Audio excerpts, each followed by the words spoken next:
నమస్కారం. PCN వార్తలకు స్వాగతం. వార్తల్లోని ముఖ్యాంశాలు.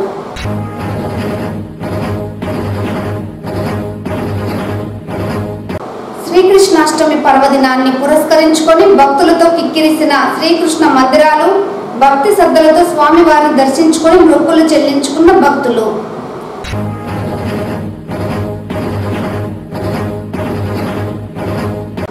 గత వైసీపీ ప్రభుత్వంలో రాష్ట్ర మాజీ ముఖ్యమంత్రి వైఎస్ జగన్ అభివృద్ధి పేరుతో అక్రమాలకు పాల్పడి ప్రజా సొమ్మును దోచుకోవడం బాధాకరం.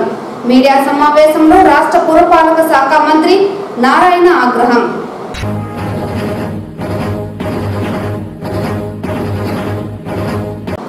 తిరుపతి నగర పరిధిలో అక్రమంగా గంజాయి విక్రయిస్తున్న 2 వ్యక్తులు అరెస్ట్. 22 కేజీల గంజాయి స్వాధీనం చేసుకున్నట్లు వెల్లడించిన తిరుపతి DSP వెంకటనారాయణ. వార్తల్లోని వివరాలు. కృష్ణ జన్మాష్టమి పర్వదినాన్ని పురస్కరించుకొని నగరంలోని శ్రీకృష్ణుని దేవాలయాలు భక్తులతో కిక్కిరిశాయి. ఉదయాన్నే స్నానాదులు ఆచరించిన భక్తులు శ్రీకృష్ణుని దర్శించుకొని తమ మొక్కులను చెల్లించుకున్నారు. ప్రతి ఏడాది చిత్తూరు నగరంలో శ్రీకృష్ణ జన్మాష్టమి వేడుకలు కృష్ణాలయాలలో అంగరంగ వైభవంగా నిర్వహించడం ఆనవాయితీగా వస్తోంది. ఈ నేపథ్యంలో చిత్తూరు నగరంలోని హైరోడ్లో వెలిసిన ప్రముఖ శ్రీకృష్ణ దేవాలయంతో పాటు బజారు వీధిలో వెలిసిన శ్రీకృష్ణ ఆలయంలో సైతం శ్రీకృష్ణ జన్మాష్టమి వేడుకలను ఆలయ అధికారులు ఘనంగా నిర్వహించారు. ఈ సందర్భంగా ప్రధాన అర్చకులు స్వామివారి ఉత్సవాలకు పంచామృత అభిషేకం నిర్వహించి ఘనంగా అలంకరించి ప్రత్యేక పూజాది కార్యక్రమాలు నిర్వహించారు. భక్తులు భక్తి శ్రద్ధలతో అధిక సంఖ్యలో గోకులాష్టమి వేడుకల్లో పాల్గొన్నారు. పిల్లలు కృష్ణుడు గోపికల వేషధారణతో ఆలయంలో ప్రత్యేక ఆకర్షణగా నిలిచారు. ఈ సందర్భంగా నిర్వాహకులు మాట్లాడుతూ ప్రతి ఏడాది గోకులాష్టమి యాదవ సంఘం ఆధ్వర్యంలో ఘనంగా నిర్వహిస్తున్నామని, యువకులు ఎంతో ఉత్సాహంతో ఉట్టి పండుగలో పాల్గొంటారని తెలిపారు. అనంతరం ఆలయానికి వచ్చిన భక్తులకు స్వామివారి తీర్థ ప్రసాదాలను అందజేశారు.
అయిపోయింది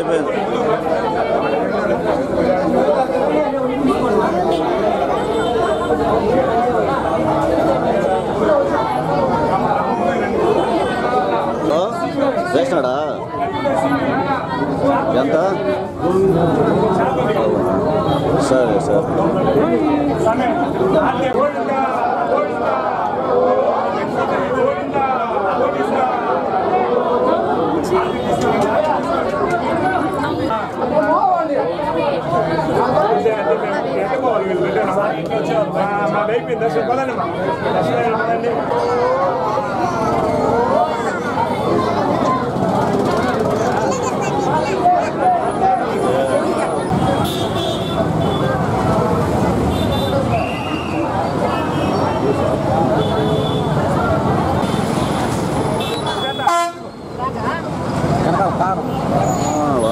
పోతాడు.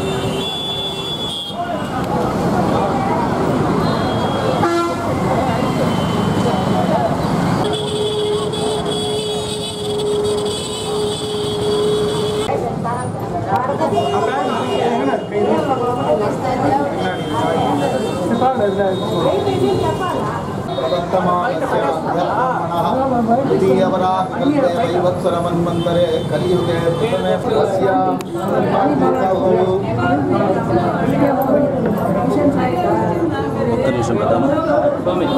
रमाय नमः वामनाय नमः सुन्दराय नमः श्रीकेशाय नमः पद्मनाभवे नमः श्रीहै नमः अमृतोद्भवाय नमः पद्मनेत्राय नमः पद्ममुख्यै नमः पद्ममालाधराय नमः दारिद्र्यनाशिन्यै नमः प्रीतिपुष्करिण्यै नमः शुक्लमाल्याभराय नमः पुष्पास्मिन्यै नमः पुष्पसुन्दराय नमः उदारान्ताय नमः धनधान्यकर्यै नमः వాసుదేవాయ. మన చర్చి వీధిలో ఉన్న శ్రీ రుక్మిణి సత్యభామ సంతానవేణుగోపాల స్వామి ఆలయంలో ఈరోజు కృష్ణాష్టమి ప్రోగ్రాం బాగా జరుగుతుంది.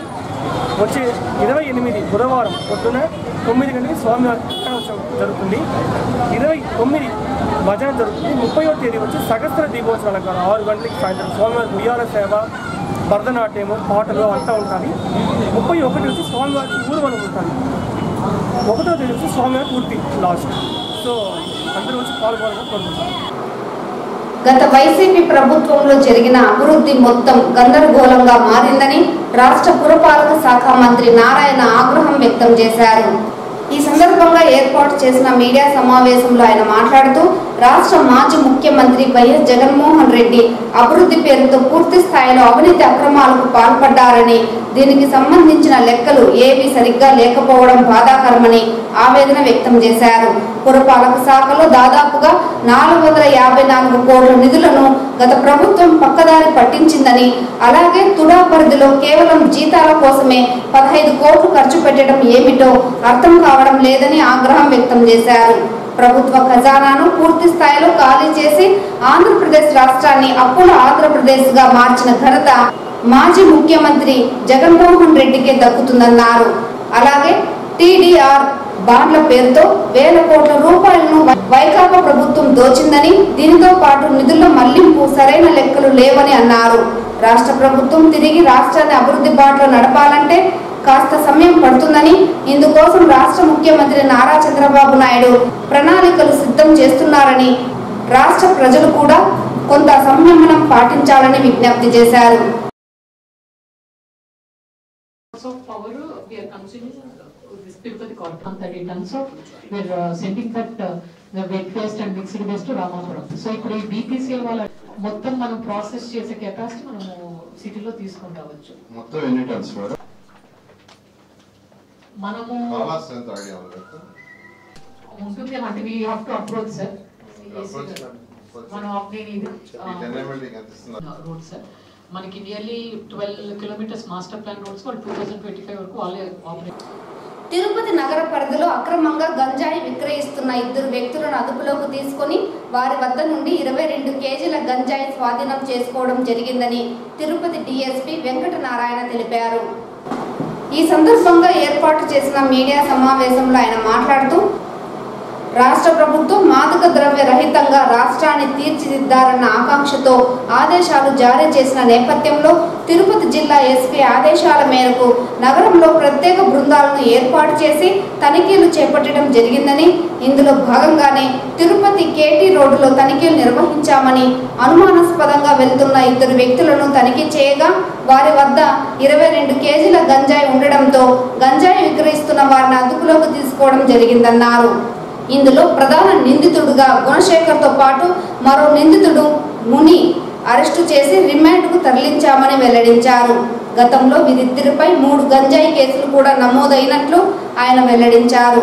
రానున్న రోజుల్లో మాదక ద్రవ్యాల అక్రమ రవాణాతో పాటు గంజాయి అక్రమ రవాణాపై ఉక్కుపాదం మోపి పూర్తి స్థాయిలో తిరుపతి నగరాన్ని గంజాయి రహిత నగరంగా తీర్చిదిద్దుతామని ఈ సందర్భంగా ఆయన వెల్లడించారు.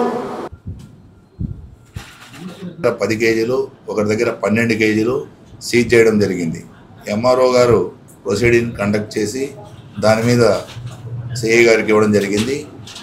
ఇందులో వాళ్ళ దగ్గర దొరికింది కాబట్టి వాళ్ళ వరకే కేసు కాదు, వాళ్ళు ఎక్కడి నుంచి తెచ్చారో, ఎలా తెచ్చారో, వాళ్ళకి సప్లై చేసిన వాళ్ళు ఎవరని ఫ్రంట్ ఫార్వర్డ్ అంతా బ్యాక్వర్డ్ 2 దీనిలలో ఎగ్జామిన్ చేసి ఇది ఎటు నుంచి వచ్చి ఎటు పోతుంది తిరుపతి నగరానికి అనే మూలాలు కనిపెట్టడానికి ప్రత్యేకంగా టీముల ద్వారా జరుగుతోంది.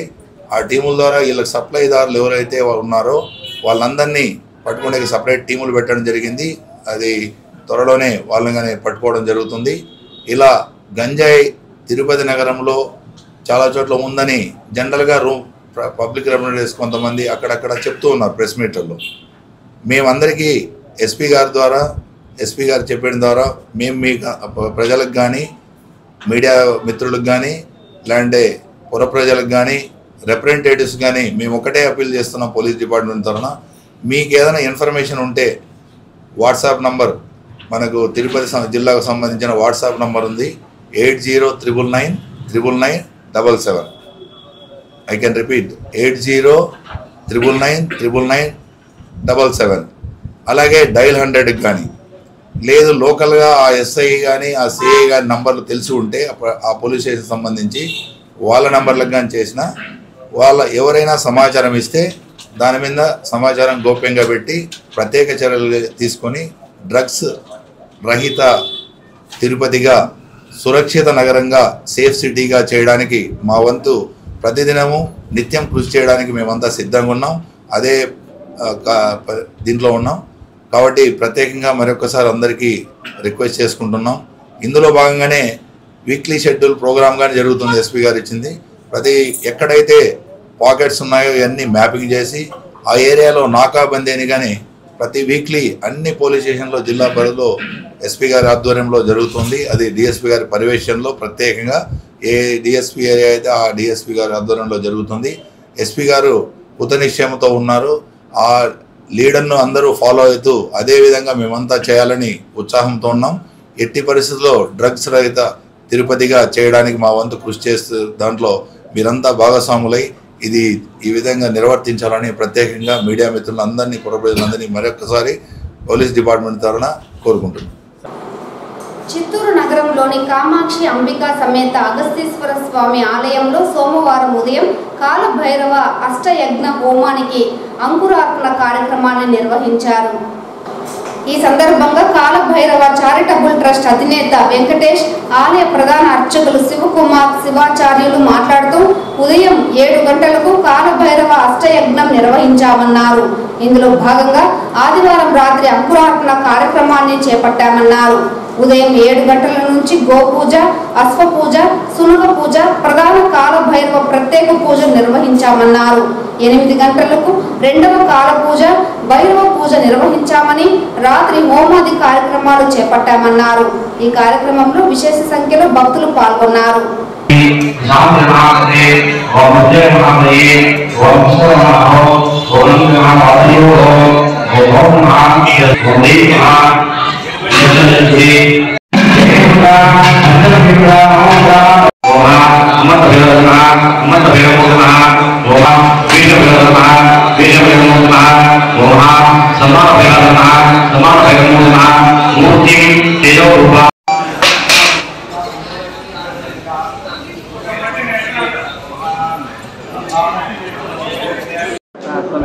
హర హర మహాదేవ శంభో శంకర. శ్రీ కాలభైరవ చారిటబుల్ ట్రస్ట్ వారు మొట్టమొదటిసారిగా 2023లో 2003లో మన అంటే కాలభైరవ పూజకి మొదలుపెట్టారు అగతీశ్వర స్వామి గుళ్ళో. ఇంతవరకు నిరంతరము 15 రోజులకు ఒకసారి కాలభైరవ స్వామి పూజ అనేది అష్టమి రోజు జరిగిస్తుంటుంది. అదేవిధంగా నిన్నటితో 21 సంవత్సరాలు పూర్తయింది. ఈరోజు 22వ సంవత్సరము కాబట్టి అష్టాష్టక భైరవులు అనేది మొత్తం 64 మంది భైరవులు. అందులో 8 మంది ప్రధాన భైరవులుగా ఉంటారు. ఆ 8 మందికి 8 గుండాలతో యాగం అనేది మొదలైనది. మనకు ఇక్కడ శివాలయంలో కాలభైరవుడు స్వామి ఉన్నాడు కాబట్టి ఆయనకి ప్రత్యేకించి పెద్ద గుండంతో అనేది ఓవ జరుగుతాయి. ఈ కాలభైరవుడిని మొక్కడం వల్ల కాలచక్రము నిర్ణయించబడే కాలభైరుడు. ఎందుకంటే కాశీలో కూడా కాలభైరుడే చాలా ప్రధానమైనది. ఈ భూ ప్రపంచానికి మొత్తం కాలభైరుడే ప్రధానం కాబట్టి ఇక్కడ ఈ శివాలయంలో కాలభైరుడు క్షేత్రపాలకుడు ఆయనే కాబట్టి ఆయనకి అంత విశిష్టమైన పూజ. చిత్తూరులోనే మొట్టమొదటిసారిగా చిత్తూరు జిల్లాలో కూడా మొట్టమొదటిసారిగా ఇక్కడ ఈ శివాలయంలోనే ఈ అది మనదిన్న హిందూ మహిళ స్వామి ఈ శివాలయం నందు మనం మొట్టమొదటిగా పూజ నిర్వహించున్నాము. ఇంతవరకు ఈ కార్యక్రమాన్ని మొదలు పెడుతున్నారు. అందులో ముఖ్యంగా విషయం చెప్పాలంటే ఈ మొట్టమొదటిసారిగా కాలభైరుడు పూజ చేయాలనేసి ఇక్కడ ప్రధాన అర్చకులైన శివకుమార్ శివాచార్య వాళ్ళకి చెప్పడము, ఆయన కూడా ఇంతవరకు ఈ కార్యక్రమాన్ని దగ్గరుండి చేయించి ఆయన జయప్రదం చేస్తున్నాం. విజయవాడలో ఆగస్టు 28న సిపిఐ పార్టీ ఆధ్వర్యంలో జరిగే భూ బాధితుల రాష్ట్ర వ్యాప్త సదస్సును జయప్రదం కాంక్షిస్తూ సోమవారం ఉదయం 11 గంటలకు స్థానిక మహాత్మా గాంధీ విగ్రహం వద్ద సిపిఐ ఆధ్వర్యంలో గోడ పత్రికలను విడుదల చేశారు. ఈ సందర్భంగా సిపిఐ చిత్తూరు జిల్లా కార్యదర్శి నాగరాజు మాట్లాడుతూ గత ప్రభుత్వంలో రాష్ట్ర వ్యాప్తంగా ఉన్నటువంటి కొంతమంది అనుభవంలో ఉన్న ప్రభుత్వ భూములను కొంతమంది దౌర్జన్యంగాను అధికార పార్టీ అండతో కబ్జా చేయడం, ఆక్రమించుకోవడం జరిగిందని, భూ బాధితులు ఎవరికి చెప్పుకోలేక కుమిలిపోతూ ఇబ్బందులకు గురి అవుతున్న సందర్భాలలో భారత కమ్యూనిస్టు పార్టీగా సిపిఐ భూ బాధితుల బాధలను అర్థం చేసుకొని ఆగస్టు 28వ తారీఖున విజయవాడ నగరంలో భూ బాధితుల రాష్ట్ర సదస్సు నిర్వహిస్తున్నదని, సదస్సులో భారత కమ్యూనిస్టు పార్టీ రాష్ట్ర సమితి కార్యదర్శి రామకృష్ణ, మాజీ శాసనసభ్యులు భూ బాధితుల వద్ద అర్జీలు స్వీకరించి ప్రస్తుతం అధికారంలో ఉన్న తెలుగుదేశం ప్రభుత్వం ముఖ్యమంత్రి దృష్టికి తీసుకువెళ్లి సమస్యల పరిష్కారానికి కృషి చేస్తారని, అందులో భాగంగా మన చిత్తూరు జిల్లాలో భూ బాధితులు అర్జీలు ఇచ్చి సమస్యలను పరిష్కరించుకోవడానికి విజయవాడకు తరలి రావాలని పిలుపునిచ్చారు. ఈ కార్యక్రమంలో సిపిఐ జిల్లా కౌన్సిల్ సభ్యులు మణి, గోపీనాథ్, ఆర్ముగం రెడ్డి, దాసరి చంద్ర, విజయ్ కుమార్, సత్యమూర్తి, రఘు, బాలాజీరావు, జయలక్ష్మి, విజయగౌరి, జమీలాబి, రమాదేవి, కుమారి, లతారెడ్డి, కోమల, గోవిందస్వామి, రవి, రమేష్ బాబు, విజయ్ చందర్ పాల్గొన్నారు. ఈ నెల 28న విజయవాడలో భూ బాధితుల సదస్సు భారత కమ్యూనిస్ట్ పార్టీ ఆధ్వర్యంలో జరుగుతూ ఉంది. ఆ యొక్క సదస్సులో ఎవరైతే భూములు కోల్పోయారో, భూములకు సంబంధించినటువంటి పేదలకు సంబంధించినటువంటి భూములను ఆక్రమించుకున్నారో, కబ్జా చేస్తున్నారో, అలాంటి భూములంతా కూడా ఈ ప్రభుత్వ అధికారులు ఉన్నటువంటి తెలుగుదేశం ప్రభుత్వం ఆ భూ బాధితులు ఎవరైతే ఉన్నారో వాళ్ళకంతా న్యాయం చేయాలని కోరుతూ సిపిఐ ఆధ్వర్యంలో 28న రామకృష్ణ నాయకత్వంలో ఈ యొక్క కార్యక్రమం జరుగుతూ ఉంది. అందుకోసం ఈ జిల్లాలో, ఈ నగరాల్లో, చిత్తూరు జిల్లాలో ఉన్నటువంటి ఎవరైతే భూములు కోల్పోయినారో నిరుపేదలు, దళితులు, గిరిజనులు, ఎస్సీలు, బీసీలు, మైనార్టీలు, అదేవిధంగా ఓసీలు కూడా ఎవరైతే భూములు కోల్పోయారో వాళ్ళంతా కూడా 28వ తారీఖున విజయవాడకు తరలి వస్తే తప్పనిసరిగా భారత కమ్యూనిస్ట్ పార్టీ వాళ్ళకి న్యాయం చేయడానికి కోరుకుంటుందని కూడా ఈ సందర్భంగా తెలియజేస్తున్నాం. అందుకే రాష్ట్ర భూ బాధితుల సదస్సును జయప్రదం కాంక్షిస్తూ ఈరోజు భారత కమ్యూనిస్ట్ పార్టీ చిత్తూరు నియోజకవర్గం సంబంధించినటువంటి సమితి ఆధ్వర్యంలో ఈ యొక్క గోడ పత్రికను కూడా విడుదల చేయడం జరిగింది. ఇప్పటికైనా ఎవరైతే కోల్పోయినటువంటి భూ బాధితులందరూ కూడా 28వ తారీఖున విజయవాడకు రావాలని మీ భారత కమ్యూనిస్ట్ పార్టీ జిల్లా సమితిగా ప్రజలందరికీ కూడా, భూ బాధితులందరికీ కూడా మరొకసారి పిలుపునిస్తున్నాం. శ్రీ కృష్ణాష్టమి సందర్భంగా తిరుపతిలోని ఇస్కాన్ ఆలయం సర్వాంగ సుందరంగా ఆలయ అధికారులు ముస్తాబు చేశారు. తెల్లవారుజామున 4 గంటలకు మహాహారతితో దర్శనం మొదలైంది. ఉదయం నుండే భక్తులు ఆలయానికి క్యూ కట్టారు. ఆలయ అధికారులు భక్తులకు ఎలాంటి అసౌకర్యం కలగకుండా ప్రత్యేక క్యూ లైన్లను ఏర్పాటు చేశారు. అలాగే భక్తుల మధ్య తోపులాట జరగకుండా క్యూ లైన్లలో పోలీస్ బందోబస్తు పెట్టారు.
శ్రీవారిని ఈ రోజు ఉదయం విఐపి విరామ సమయంలో పురపాలక శాఖ మంత్రి నారాయణ దర్శించుకున్నారు. శ్రీవారి దర్శనార్థం తిరుమలకు విచ్చేసిన ఆయనకు ఆలయ అధికారులు స్వాగతం పలికి దర్శన ఏర్పాట్లు చేశారు.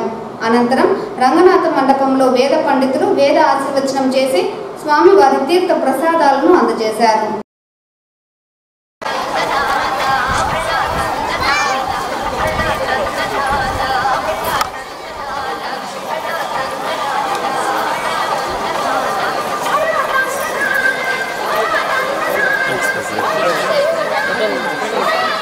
అందరికీ నమస్కారాలండి. ఈరోజు నేను మా సతీమణి కలిసి కలియుగ వెంకటేశ్వర స్వామి దర్శించుకోవడం జరిగింది. ఈ రాష్ట్రంలోని ప్రజలందరూ సకల ఐశ్వర్యాలతో ఆరోగ్యాలతో ఉండాలని ఆ భగవంతుడిని ప్రార్థించుకోవడం జరిగింది. మీకు అందరికీ తెలుసు, ఈ రాష్ట్రం ఈరోజు లోటు బడ్జెట్తో ఎంతో సఫర్ అవుతుంది. అయితే ఎంతో అనుభవం ఉన్న ముఖ్యమంత్రి నారా చంద్రబాబు నాయుడు యొక్క వారి యొక్క సూచనతో ఈరోజు మినిస్టర్లు కానీ మిగతా అధికారులు కానీ అందరూ కూడా ఈ రాష్ట్రాన్ని ముందుకు తీసుకుపోవటానికి, రాష్ట్రం యొక్క ఆర్థిక స్థితిని ముందుకు తీసుకుపోవటానికి, మరియు యువత ఎవరైతే ఉండారో ఉద్యోగాల కోసం ఉద్యోగాలు లేక ఇబ్బంది పడుతున్నారో వాళ్ళందరినీ ముందుకు తీసుకుపోవడం కోసంగా ఫస్ట్ ఈ రాష్ట్రంలో ఇండస్ట్రీస్ రావాలని అనేక దేశాల నుంచి వచ్చే ప్రతినిధులతో మాట్లాడటం. ఎందుకంటే ఎప్పుడైనా ఇండస్ట్రీస్ వస్తేనే యువతకు ఉద్యోగాలు వస్తాయి, యువత భవిష్యత్తు ఉంటుంది. ఇండస్ట్రీస్ లాగా ఉంటే యువతకు భవిష్యత్తు ఉంటుంది. ఈ వార్తలు ఇంతటితో సమాప్తం. నమస్కారం.